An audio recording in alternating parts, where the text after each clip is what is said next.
first of all, ask the questions, well, what do we need the skin of a car for anyway? What's it there for? Does it have to be made out of metal? Do we have to make it always in the same manner? Or is it there for different purposes than we thought?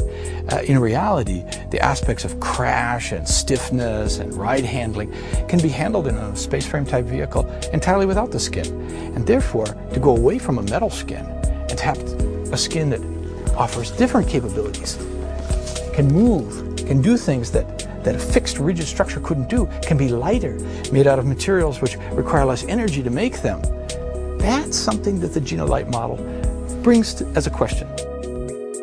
GINA is an acronym, a set of letters that stand for geometry, shapes, and function, how things work, in N as a way of saying infinite number, of adaptations, meaning there's a lot of change possible.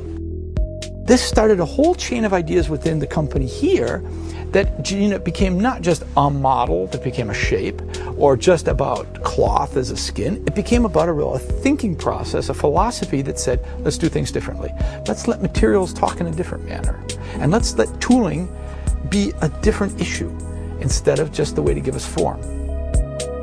Well, one nice thing about GINA is the materials kind of lead the way. It doesn't take very much and you get an idea exactly what this car is going to be like. For instance, to get an idea what the sculptural form is between a fender and let's say a wheel arch, you really only need a line around the wheels and a line more or less where you want the fender to be, and you'll let the material do the talking in between. And then just like you would if you were getting a suit made, you made the first mock-up, you made the first forms and patterns, you sewed it up, you tried it out, made another one a little bit closer, and when you finally got the final one, zip, you put it on. It takes about 2 hours to put the skin on this car. Emotion is really the added value to this. I mean, one way is saying you get better function or you get better alternative ways of doing things, but really we want to achieve a higher emotional plane out of this. And then finally, and I think this is to me one of the most importantly, and that is the level of humanistic content that we can bring with GINA in. GINA should be about the human in the loop, the human way of doing things.